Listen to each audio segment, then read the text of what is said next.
প্রিয়জনেরা, বড়দিনের নবাহের দ্বিতীয় দিন আমরা শুরু করি পিতা, পুত্র ও পবিত্র আত্মার নামে, আমেন।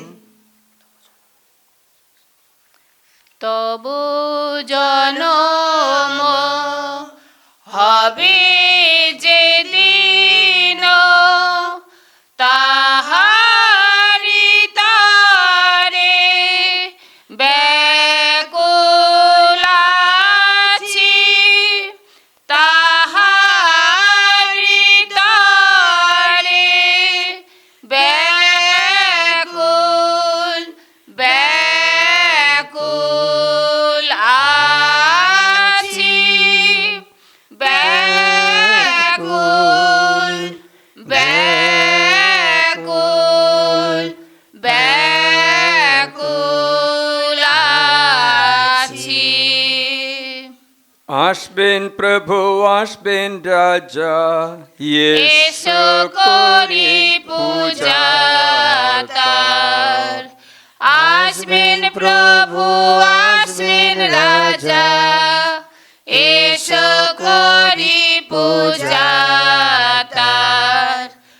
আনন্দ করো সিয়ন কন্যা, করো উল্লাস জেরুসালেম কন্যা। দেখো আসবেন প্রভু মহান, ছুটবে সেদিন আলোর বাণ। পাহাড় হতে ঝরবে মাধুরী, রচবে দুধ মধু পারাবার। আসবেন আসবেন ভাববাদী প্রভুর, করবেন তিনি জেরুসালেম সংস্কার। আসবেন প্রভু, আসবেন রাজা, এসো করি পূজা তার। দাউদ বংশ হতে সিংহাসনে বসতে আসবেন মানব ঈশ্বর। দেখবে সবাই দেখবে, হবে সবার হৃদয়ে আনন্দ পারাবার। আসবেন প্রভু, আসবেন রাজা, এসো করি পূজা তার। আসবেন আসবেন ইসরায়েল সাধু, তিনি মোদের রক্ষী প্রভু। শোভে শিরে রাজার মুকুট, সাগর হতে সাগর পার, নদী হতে ধরার সীমানায় রাজের রাজ্য তার। আসবেন প্রভু, আসবেন রাজা, এসো করি পূজা তার। দেবেন দেখা প্রভু মোদের, নহে কথা মিথ্যা তার। হলে বিলম্ব তার যাবকাল প্রতীক্ষায়, তিনি আসবেন আসবেন হয় না কভু দেরি তার। আসবেন প্রভু, আসবেন রাজা, এসো করি পূজা তার।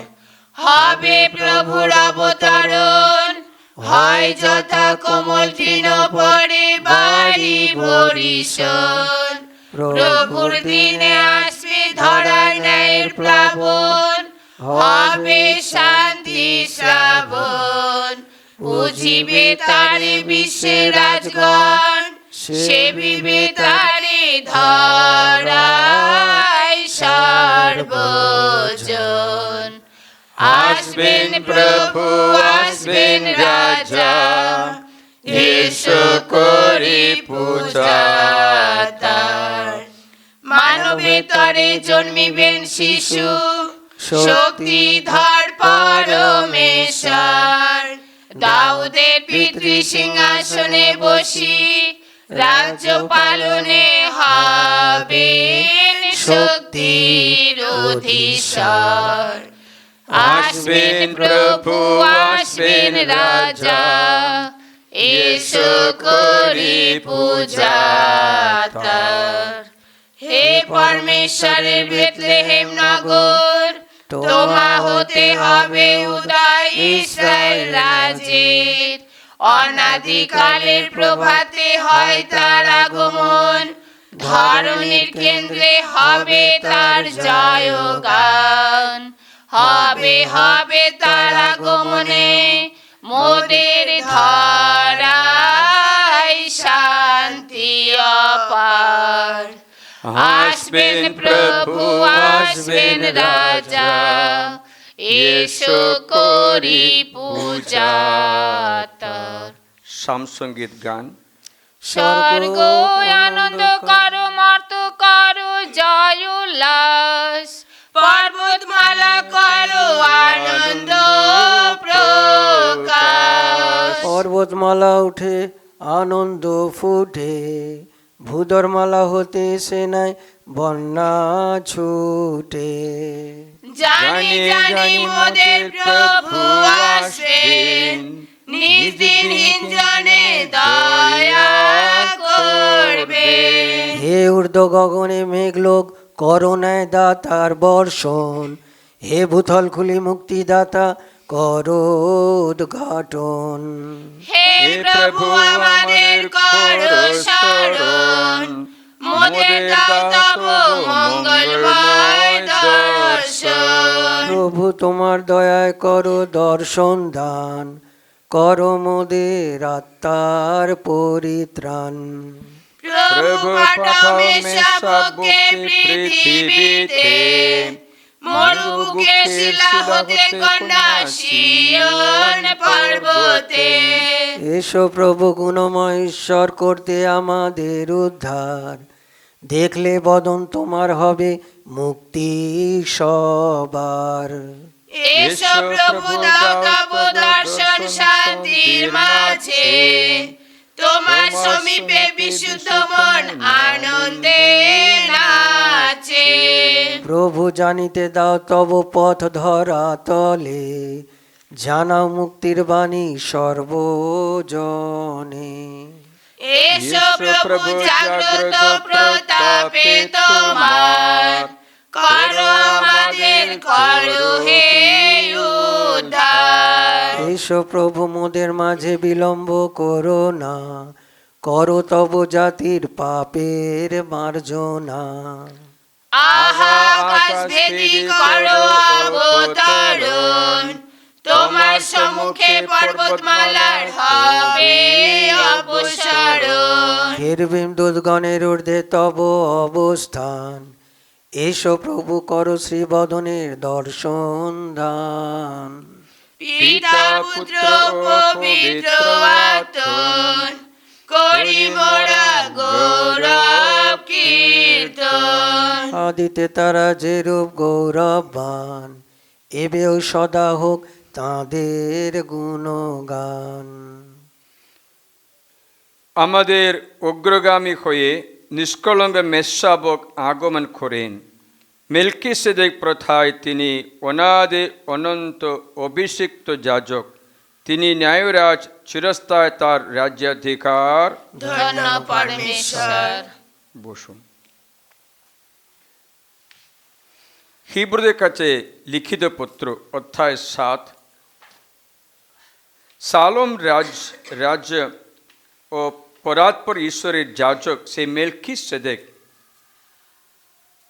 তিনি আব্রাহাম যখন রাজাদের সংহার করার পর ফিরে আসছিলেন, তখন পথে তার সঙ্গে দেখা করতে এগিয়ে এলেন ও তাকে আশীর্বাদ করলেন, এবং যাকে আব্রাহাম সবকিছুর দশমাংশ দিলেন, তিনি তার ন্যায়ের অর্থ অনুবাদ আশীর্বাদ করলেন। তিনি তার নামের অর্থ অনুবাদ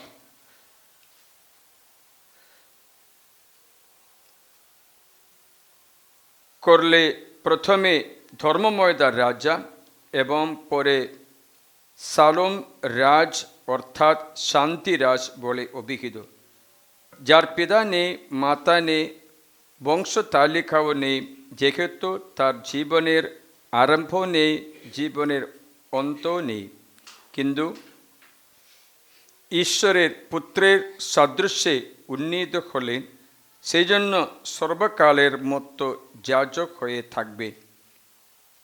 বিবেচনা করে দেখো তিনি কেমন মহান, যাকে কুলপতি আব্রাহামও লুটের মালের দশমাংশ দিয়েছিলেন।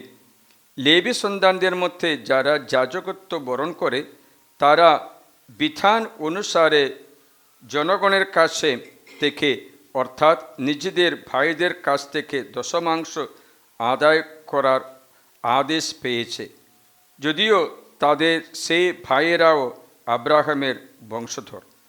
অথচ তাদের বংশের মানুষ না হয়েও ইনি আব্রাহামের কাছ থেকে দশমাংশ গ্রহণ করেছিলেন এবং তাকে আশীর্বাদ করেছিলেন, যিনি প্রতিশ্রুতিগুলির যাজক বাহক। এখন দশমাংশ, এখন এতে কোনো সন্দেহ নেই যে বড় সে ছোট জনকে আশীর্বাদ করে থাকে। আরও এখানে যারা দশমাংশ পায় তারা মরণশীল মানুষ, কিন্তু সেখানে আমাদের এমন যাজক আছেন যার বিষয়ে সাক্ষ্য দেওয়া আছে যে তিনি জীবিত আছেন। এমনকি বলতে গেলে সেই লেবী যিনি দশমাংশ পান, তিনিও আব্রাহামের মধ্য দিয়ে নিজেদের দশমাংশ দিয়েছে। কারণ যখন মেলকিসেদেক তার পিতৃপুরুষের সঙ্গে দেখা করতে এগিয়ে এলেন, লেবী তখনও পিতৃপুরুষের দেহে এক প্রকারে উপস্থিত ছিলেন। প্রিয়জনেরা, এখানে আমরা মেলকিসেদেকের কথা, জন্ম, আব্রাহাম তাকে দশমাংশ দেওয়ার কথাগুলো শোনাচ্ছি। মেলকিসেদেক লেবী গোত্রের লোক ছিল না, তার পিতাও নেই, মাও নেই, বংশ নেই, সন্তানও নেই। সে মেলকিসেদেক আব্রাহাম থেকে দশমাংশ নিয়ে আশীর্বাদ করেছিল, দ্রাক্ষরস এবং রুটি উৎসর্গ করে। এটা মহাযাজক যীশুখ্রিস্টের প্রতিরূপ, পূর্বচ্ছবি। খ্রিস্ট যীশু এই মহাযাজক রূপে আসার কারণ এই যে, আমি আগের দিনের তোমাদের জানিয়েছিলাম কাইনের বংশধর এবং জানিয়েছিলাম সেতের বংশধর। সেতের 10টি বংশ আছে: আদম, সেত, ইনোশ, কেনান, মাহালালেল, জারেদ, ইনখ, মেতুসেলা, লামক, নোয়া। এর মধ্যে আশ্চর্য বিষয় এই যে, বাইবেলে যখন আমরা দেখছি মাহালালেল, জারেদ, ইনখ, মেতুসেলা, লামক মারাত্মক দুঃখে পতিত মানুষকে অনুগ্রহীত ঈশ্বর মানে মাহালালেল, জারেদ মানে নেমে এসে ইনখ শিক্ষা দিচ্ছে, মেতুসেলা তার মূর্তি দ্বারা, লামক নিরাশার মানুষকে নোয়া বিশ্রাম দেবে। সেখানে বড়দিনের সব কিছু সংরক্ষিত রূপে দেখতে পাই। ঈশ্বর নেমে আসবে, শিক্ষা দেবে, তার মূর্তি দ্বারা পরিত্রাণ সাধন করবে। আজকে আমাদের সেই মেলকিসেদেক যীশুখ্রিস্ট স্বর্গ থেকে নেমে এসে মানুষের পাপমোচনের জন্য নিজের আত্মবলি দান করে। সে যীশুখ্রিস্ট পাপ প্রায়শ্চিত্ত করে তার মূর্তি দ্বারা, শিক্ষা দ্বারা, এই শিক্ষা দ্বারা তার মূর্তি দ্বারা পরিত্রাণ পাবে। এটা সম্ভব হয়ে গেছে। আবার যিশু আসবে, দ্বিতীয়বার আসবেন পাপের কথা বাদে, আর পাপের বিষয়ে কিচ্ছু বলবে না, কারণ একবার পাপ বহন করেছে। যারা তার অপেক্ষায় আছে তাদের অনন্ত সিংহাসনে, অনন্ত জীবনের দিকে নিয়ে যাওয়ার জন্য ও আবার আসবে। সেই সময়ে যারা যীশুখ্রিস্টের জন্য অপেক্ষায় রয়েছে, পরিত্রাণ প্রাপ্ত মানুষ স্বর্গে তার সঙ্গে আনন্দ লোকে প্রবেশ করবে। প্রিয়জনেরা, প্রথম আগমন শেষ হয়ে গেছে, মুক্তি সাধন করেছে, রাস্তা দেখিয়ে দিয়েছে, দরজা খুলে দিয়েছে, দণ্ড মোচন দিয়েছে। এবার ডাকছে, মন পরিবর্তন করে আমার রাজ্যে প্রবেশ করো, তবে আমার সঙ্গে চিরকাল স্বর্গে পিতার সদনে থাকতে পাবে। প্রিয়জন, পৃথিবীর মতো নয় ঈশ্বরের রাজ্য, সেখানে শয়তান থাকবে না। প্রিয়জন, এই আগমনের এই দ্বিতীয় দিনে, এই নভেনার দ্বিতীয় দিনে আমরা স্মরণ করি এই মেলকিসেদেক যীশুখ্রিস্টের অনুগ্রহ লাভ করি। আদি পুস্তকে 14 অধ্যায়ে মেলকিসেদেকের কথা বলে, আমি হিব্রুদের কাছে লিখিত পত্রে 7 অধ্যায়ে একই কথা স্মরণ করিয়ে দিলাম। আমরা যিশুর দ্বিতীয় আগমন বিচারের জন্য আছে, পাপমোচনের জন্য নেই। পাপমোচন দিয়ে দিয়েছে, কিন্তু পাপমোচন আপন করে নিতে হবে, যিশুকে গ্রহণ করে যিশুর কথা শোনে। তা আমরা চেষ্টা করি যিশুর বাণী শুনে এই অনন্ত জীবন নষ্ট না করতে। এমন একটা খারাপ কাজ যেন না করি, যেমন ধনী মানুষের মতো লাজারকে পাঠিয়ে দিল স্বর্গের কথা জানাবার জন্য, কিন্তু লাজারের কথা ধনী মানুষ শুনতে চাইল না, পরিবর্তন করতে চাইল না। সে নিজে একটা রাস্তা বেছে নিল, আমোদ আনন্দ সুখ, কিন্তু সেই সুখ মরণ পর্যন্ত ছিল, মরণের পরে নেই। আসল সুখ কি আছে আমরা যদি না জানি, নশ্বর সুখের পিছনে দৌড়াদৌড়ি করে আঘাতগ্রস্ত হয়ে দুঃখিত হতে থাকতে পারে। আসল সম্পত্তি যদি জানে, সে ব্যক্তি সব কিছু বিক্রি করে সে সম্পত্তি কিনবে। আসল মণি মুক্তা যে চিনেছে ওই মুক্তা কিনবে না, ওটা জানে না, সে জগতের মূল্যায়নের পিছনে দৌড়াদৌড়ি করে দুঃখ ভোগ করে ধনী মানুষের মতো নিরাশাজনক মৃত্যুবরণ করতে পারে। সলোমনকে প্রজ্ঞা দিয়েছিলেন। তোমরা জানো, সলোমন রাজা প্রথম জেরুসালেম মন্দির তৈরি করা ব্যক্তি। জেরুসালেম মন্দির তৈরি করে সলোমন রাজা, জানেন তো? জেরুসালেম মন্দির তৈরি করে প্রথম রাজা সলোমন। প্রজ্ঞাবান ছিল, 40 বছর রাজত্ব করলো, একবারও যুদ্ধ করতে হয় না। ঈশ্বর শান্তি দিয়েছেন। আমার সংকল্প এই যে ছিল, ও মন্দির বানিয়েছিল জেরুসালেম মন্দির, কিন্তু নিজের দেহ মন্দির ধ্বংস করে দিয়েছে। কামনা বাসনার পিছনে দৌড়াদৌড়ি করে মূর্তি পূজা করে 1000 নারীকে বিবাহ করে নিজের শরীর মন্দির ধ্বংস করেছে। লাস্টে উপদেশ গ্রন্থে লিখিয়ে মায়া সব অসার বলে মরে গেছে। তোমার দেহ মন্দির কখনো নষ্ট না হয়। গির্জা মন্দির তৈরি না করলেও তোমার দেহ মন্দির যেখানে ঈশ্বর বাস করে তা নষ্ট হলে সেই দুঃখের সীমা আর থাকবে না। আসুন আমরা প্রার্থনা করি, এই নভেনার দ্বিতীয় দিন পালন করি, সমবেদে সঙ্গীত করি। উচ্চ কণ্ঠে ছন্দ মুক্ত নিগুড় সত্যকে প্রকাশে, নিদ্রা হবে বিদূরিত ঝলকে যিশু আকাশে। দয়াবাসের না শোধে মেশাবকে তা প্রেরিত, আহা সবার সজল চোখে হোক পাপের ক্ষমা যাচিত। বিশ্বের বরেণ্য প্রণেতা ধরি নর দেহ মাংস, হবেন দেহের দেহি ত্রাতা রোধিতে সপ্রাণীর ধ্বংস। নির্মলা তরুণীর দেহে প্রবেশে দিব করুণা, প্রকাশে মাতৃ শরীরে নবরহস্য অজানা। মারিয়া লোভী দিব্যবর ধরিলেন ঈশ্বরের তনয়, তাহার বিশুদ্ধ কলেবর হলো পরমেশ্বরের আলয়। স্বর্গীয় তৃতীয় মহিয়ান পিতা পুত্র পবিত্রতা, করিব চির গৌরব গান গাহিব তাদের মহিমা। আমেন। 17 ডিসেম্বর। হে জ্ঞানেশ্বর, তুমি পরমেশ্বরের মুখ আঁকত।